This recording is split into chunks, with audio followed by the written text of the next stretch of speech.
Quick experiment. Close your eyes. Picture your coffee. Who put it there? If you can't name them, that's the point.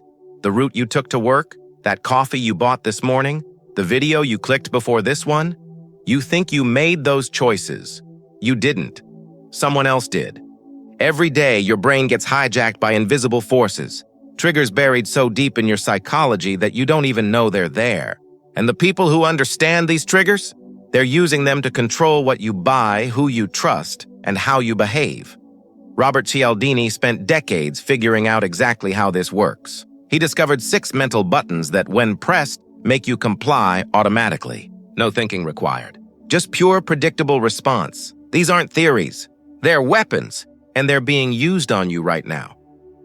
Here's what we're going to do. I'm going to show you the 6 psychological levers that move human behavior. Not because I want to scare you, but because once you see the system, you can't be played by it anymore. The people who don't know this stuff, they're puppets. The question is, are you ready to cut your strings?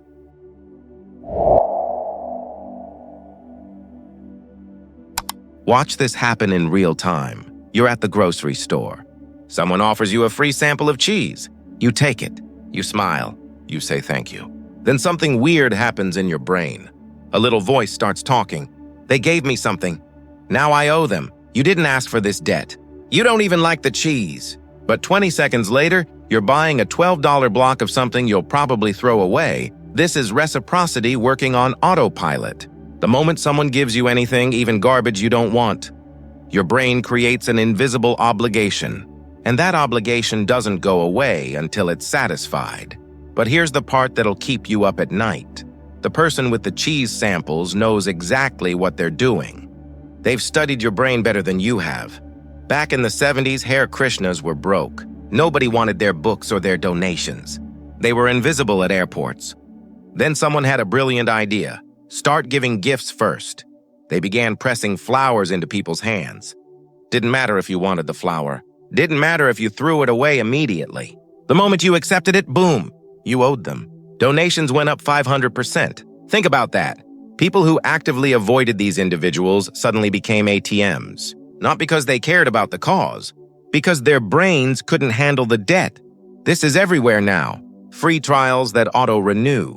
Complimentary consultations that lead to $5,000 programs. Coffee shops that give you a free drink on your birthday, knowing you'll bring 3 friends who pay full price. They're not being generous. They're making investments in your future compliance, but it gets darker. The reciprocity trigger works even when you know you're being manipulated. Even as I explain this to you right now, if I gave you a valuable insight or technique, your brain would start calculating how to pay me back. Maybe a like, maybe a share, maybe buying something I recommend later. That's not me being manipulative. That's just how we're wired. Your defense? 3 moves. First, when someone gives you something free, immediately ask, what do they want back? Because trust me, they want something. Second, if you didn't ask for the gift, don't accept the debt. Reframe it as a sales technique, not a favor, because that's what it is. Third, if you feel obligated, pay it back immediately on your terms. Say thanks, acknowledge the gesture, but don't let artificial debt compound in your head like interest on a credit card. Because reciprocity doesn't stop at cheese samples. It runs relationships, business deals, politics. The colleague who helps with your project will cash that in later. The friend who always picks up the dinner check? They're building social credit for when they need something big. If you don't understand this game, you're not just vulnerable to manipulation. You're blind to how every human interaction actually works.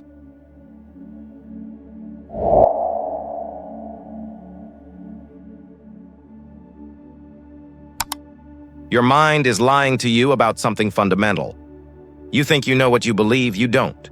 Your beliefs are constantly being rewritten by your past actions, and smart people are using this against you every single day. Here's how it works. Someone stops you on the street with a clipboard. Do you consider yourself environmentally conscious? Of course you say yes. Who's gonna say they hate the planet? 2 weeks later, same person calls. They're organizing a beach cleanup. 2 hours on Saturday. Nothing major. But here's the kicker. You're 3 times more likely to show up than someone they called randomly. Why? Because 2 weeks ago you told them, and more importantly, told yourself that you care about the environment. Now your brain will twist itself into knots to prove that statement true. This is commitment and consistency. Once you take a position, your mind becomes a defense lawyer, finding any excuse to justify what you've already said, even when it makes no sense. Car dealers used to have a technique called lowballing. They'd offer you an impossible deal on a car, let you get excited, let you tell your spouse, let you imagine driving it. Sometimes they'd even let you take it home overnight. Then, oops, error in the paperwork. The financing fell through. Extra fees they forgot to mention. Price goes up $2,000, most people still bought the car. Why? Because by that point, you weren't buying transportation. You were defending your identity as someone who makes smart decisions. Backing out felt like admitting you were wrong. This is everywhere. Dating apps make you swipe right, a tiny commitment before showing full profiles. Gyms get you to sign up for trial memberships, knowing that once you identify as someone who goes to the gym, you'll justify continuing. Political campaigns don't just want your vote. They want a yard sign, making your beliefs public and harder to change. Social media platforms live on this. Every like, share, comment is a micro-commitment to a digital identity. Once you've established that identity, the algorithm can predict your behavior with scary accuracy. But here's the most dangerous part. We do this to ourselves. Every time you say, "I'm not a morning person," or "I'm terrible with money," or "I always run late," you're programming your own failure. Your brain doesn't care if these commitments help or hurt you. It just wants consistency. So if you've decided you're not good with technology, you'll mysteriously struggle with apps a 5-year-old could master. If you identify as someone who's always broke, your subconscious will find creative ways to make sure you stay that way. You become a prisoner of your own words. The escape plan? 3 steps. First, notice the small commitments, especially verbal ones. When someone asks, "You're pretty health conscious, right?" Before selling you supplements, recognize the trap. Second, give yourself permission to change your mind. Consistency is overrated. Smart people update their beliefs when they get new information. Stubborn people defend yesterday's bad decisions. Third, watch what you say about yourself, especially negative identity statements. Your brain is recording everything, and it will work overtime to make those statements reality. You are not your past decisions. You are not trapped by who you used to be. Every moment is a chance to choose differently, but most people don't realize this. They stay locked in cages built from promises they made to themselves years ago, defending choices that no longer serve them. Don't be most people.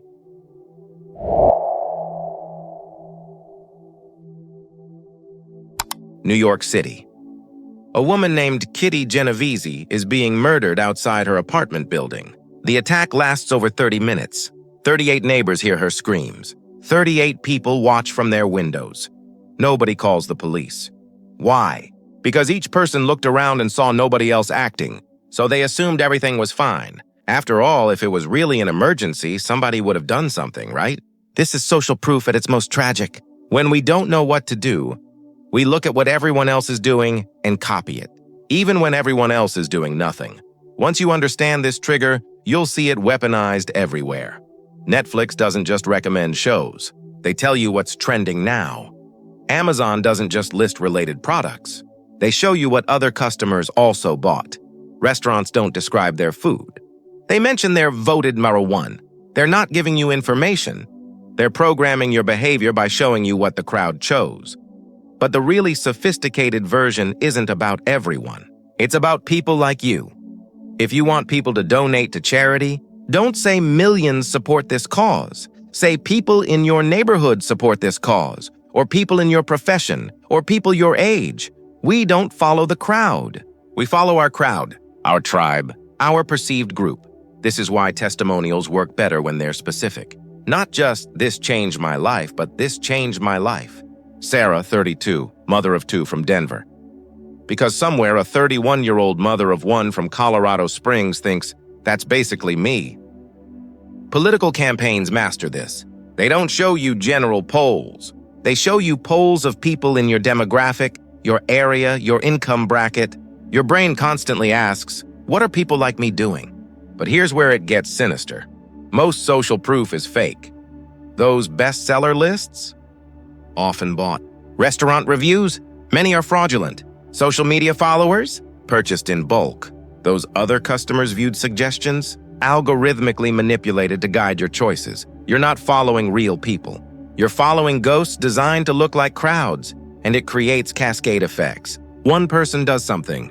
Others see it and copy. More people see those people and copy them. Soon everyone's doing something nobody originally wanted to do.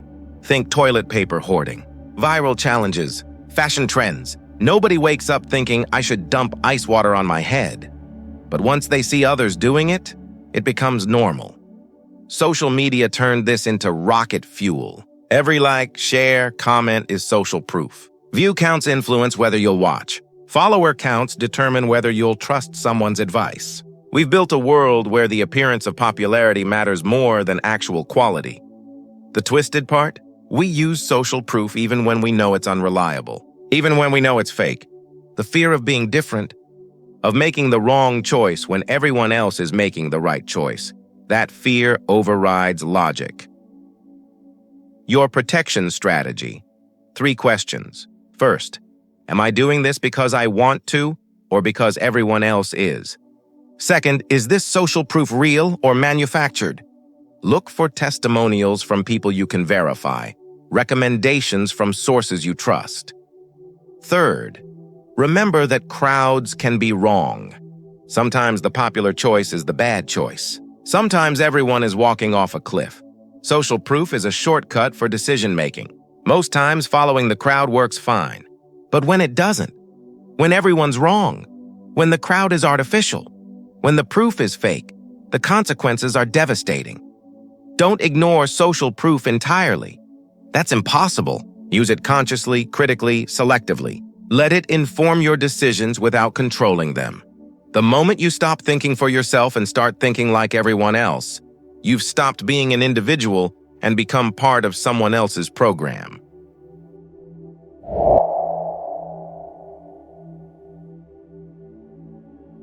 Milgram runs the most disturbing psychology experiment in history. Ordinary people walk into a room.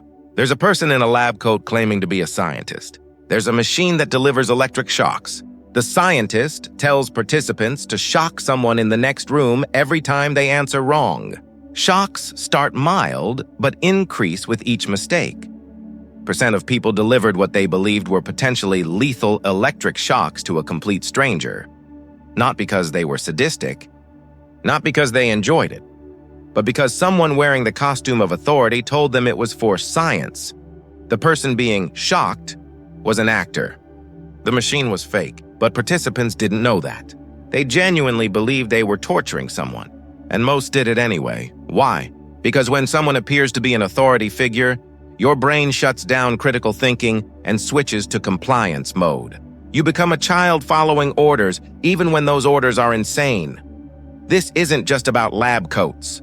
Authority comes disguised as uniforms. Titles, expensive suits, impressive offices, confident speech, physical height, degrees on walls, books on shelves, followers on social media. You don't have to respect the authority. You don't have to like them. You don't even have to agree with them. Your brain will still respond automatically to authority signals. Example, you go to the doctor. White coat. Diplomas on the wall. Confident medical jargon you don't understand. They recommend a treatment. How often do you ask questions? Get second opinions? Do your own research? Most people don't. They just comply. Not because the doctor is necessarily right, but because all the authority signals tell their brain to submit. Doctors know this. That's why they wear the coats. Display the credentials. Use technical language. Not to be better doctors, but to maintain psychological authority over patients. Same with financial advisors in expensive suits, mechanics in coveralls, professors in academic settings, police with badges, executives in corner offices. The costume creates the authority. The authority creates compliance. But modern authority is increasingly fake, temporary, or irrelevant. That investment guru on YouTube, wearing a suit, sitting by expensive books, but might be 19 with no financial education. That expert on TV, PhD in an unrelated field. That doctor selling supplements online, degree in something completely different. We're drowning in manufactured authority. People who look and sound authoritative but have no expertise, no credentials, no right to tell us anything. Yet our brains respond the same way they would to legitimate experts.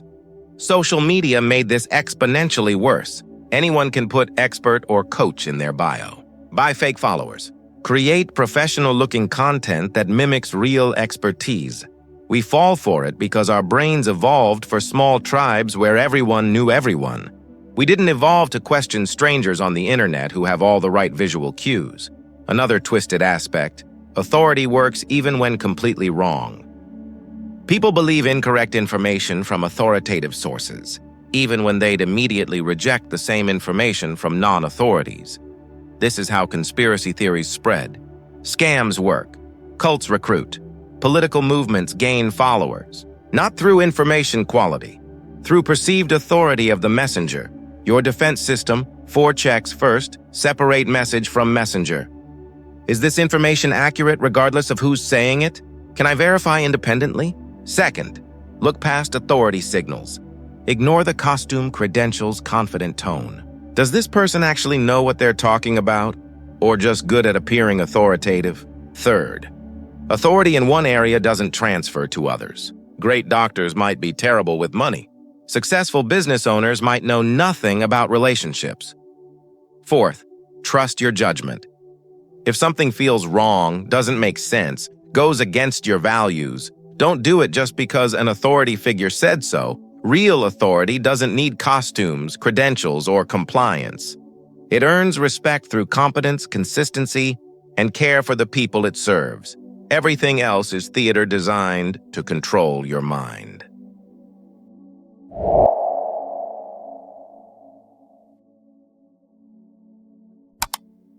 Here's an uncomfortable truth.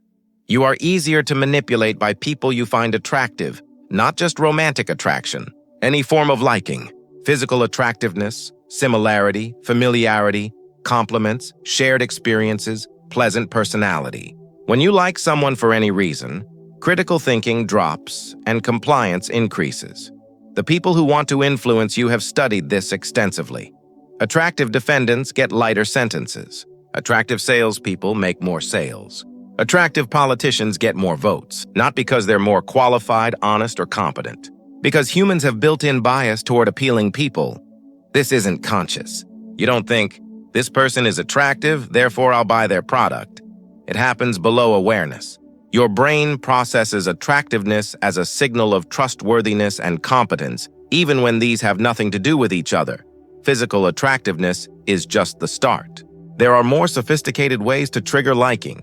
Similarity is huge. People like us, or who appear like us, automatically get boosted trust and compliance. Good salespeople mirror your body language, match speaking pace, establish commonality. Oh, you're from Chicago? I lived there for 2 years. You have kids, me too. They're not being friendly. They're activating similarity bias. Compliments work the same way, even obviously fake ones. Even when we know it's manipulation, compliments still make us like the giver. When we like someone, we want to reciprocate by doing what they ask. Familiarity is another trigger. The more exposure to someone, the more we tend to like them, even if exposure is completely passive. Politicians kiss babies and shake hands constantly. Influencers post non-stop. Brands spend billions on advertising that doesn't even try to sell directly. They're not trying to convince in the moment.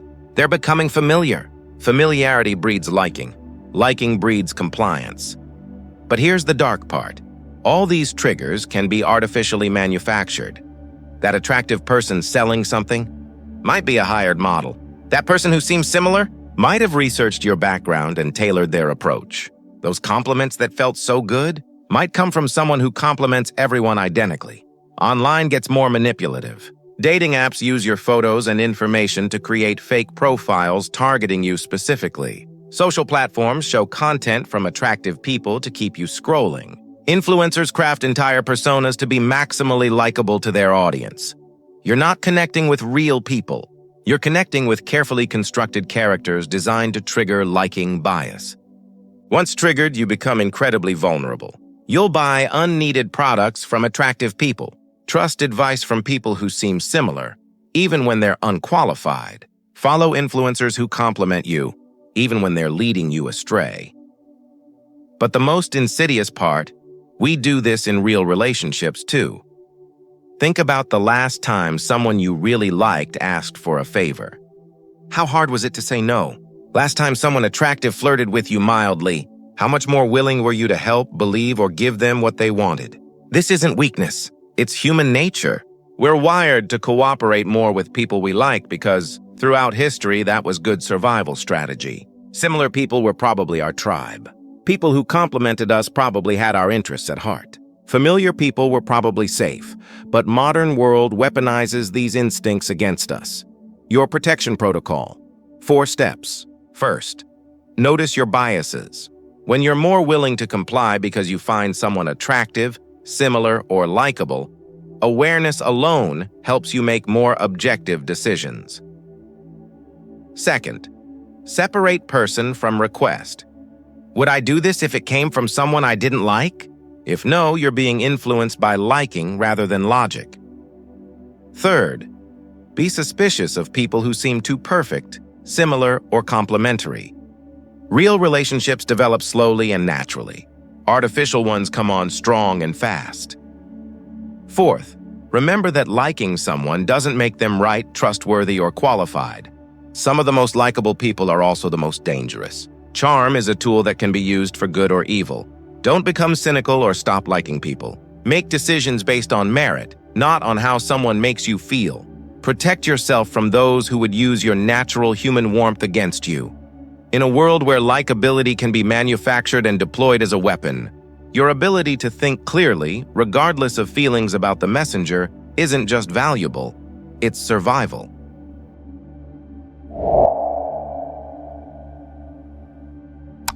The most dangerous word in marketing: limited time.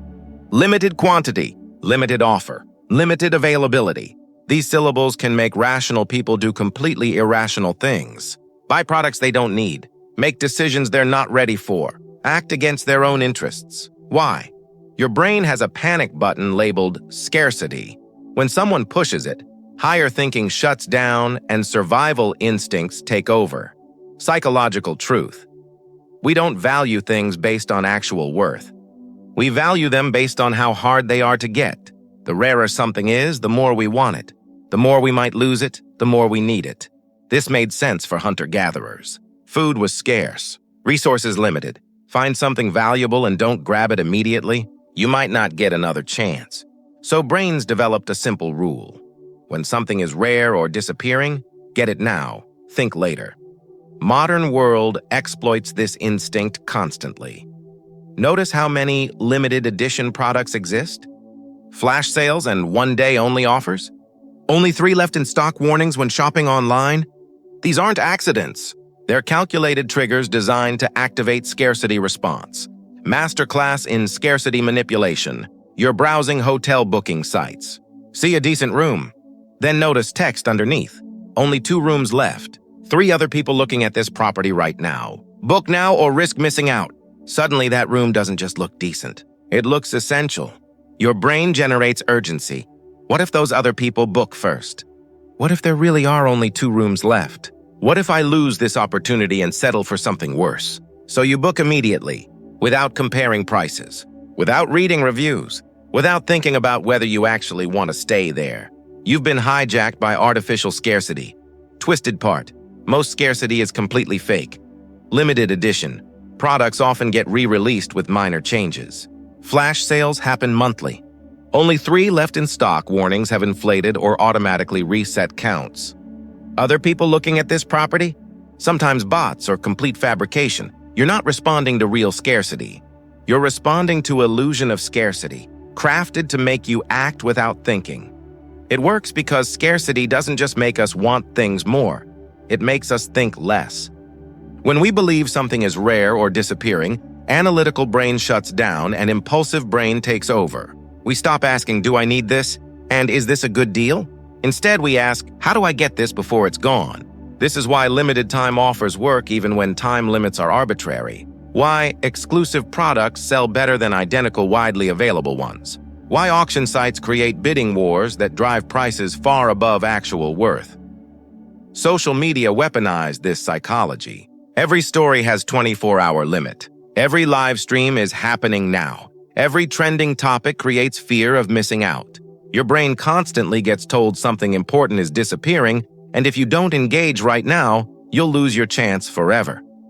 Dating apps do this too. Show you someone liked you, but only see who if you upgrade to premium, creating artificial scarcity around human connection, making you pay for something that should be natural and free. What's really insidious? Scarcity works even when we know it's manipulation. You can understand intellectually that limited time offer will probably extend. Know logically there are plenty of other options available.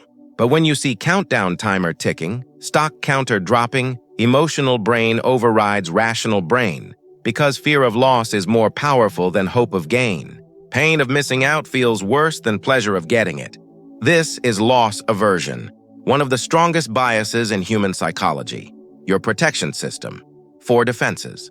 First, always pause when you feel urgency. Artificial urgency is designed to make you act without thinking. Real urgency rarely requires immediate action. Second, ask what happens if you wait. Most times, consequences of waiting are minimal. Product will still be available. Deal will come back. Opportunity will present itself again. Third, be suspicious of countdown timers, stock counters, exclusivity claims. Research. Check if this limited offer has been running for months. See if this rare product is available elsewhere. Fourth, remember abundance mindset beats scarcity mindset. The world is full of opportunities, products, experiences, possibilities. Missing out on one doesn't mean missing out on everything. Goal isn't to never act quickly when something is genuinely limited. Goal is making sure decisions are based on actual value, not manufactured urgency. In a world where scarcity can be created with code and copy, your ability to distinguish between real limitations and artificial pressure isn't just useful, it's your first defense against manipulation.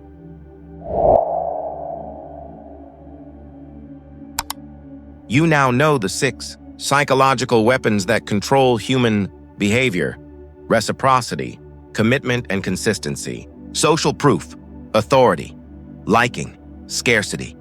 You've seen how they work, how they're used against you, how they operate below consciousness, making you say yes when you meant no, buy when you planned to save, follow when you thought you were leading. But knowing these principles isn't enough. Awareness without action is just entertainment. What are you going to do with this knowledge? 3 paths. Path 1, ignore everything. Go back to life pretending you're in complete control of decisions, that you're immune to influence, that these techniques don't work on you. Continue being a puppet who doesn't see strings. Easy choice, dangerous choice. Path 2, become paranoid. Start seeing manipulation everywhere. Assume every interaction is attempted control. Withdraw from society, trust no one, live in constant fear of being influenced. Safe choice, lonely choice. Path 3, become conscious. Use this knowledge to protect yourself while still engaging authentically with the world. Learn to recognize these techniques when used against you. Learn to use them ethically when you need to influence others. Powerful choice. These principles aren't good or evil. They're tools. Like any tool, they can build or destroy, help or harm, serve or manipulate. When someone uses reciprocity to create genuine value before asking for return, that's ethical influence. When they use fake gifts to create artificial debt, that's manipulation. When someone uses social proof to show people like you found success with their approach, that's helpful guidance. When they use fake testimonials and manufactured popularity, that's deception. When someone demonstrates real authority through competence and results, that's leadership. When they use costumes and credentials to appear authoritative without substance, that's fraud. The difference isn't in technique, it's in intention. Whether the influencer genuinely believes they're helping you or just helping themselves. As you go forward, pay attention. Notice when these principles are used on you. Ask yourself, is this person trying to help me make a good decision or make me make their decision? When you need to influence others, parenting, leading, teaching, selling, persuading, use these principles ethically. Create real value before asking for reciprocity. Build genuine authority through competence. Provide authentic social proof through real results. Be genuinely likable by actually caring about people. Create scarcity around things truly limited. Goal isn't becoming immune to influence. That's impossible. Humans are social creatures. Influence is how we coordinate, cooperate, coexist. Goal is becoming conscious of influence. See strings when they're pulled. Choose which puppet masters you'll dance for and which you'll walk away from. Robert Cialdini showed us persuasion is everywhere. In relationships, politics, commerce, culture. The invisible force that shapes decisions and directs behavior. Now you know the secret. Best defense against being controlled is understanding how control works. Question is no longer whether you'll be influenced. You will be, every day, by everyone around you. Question is whether you'll be influenced consciously or unconsciously.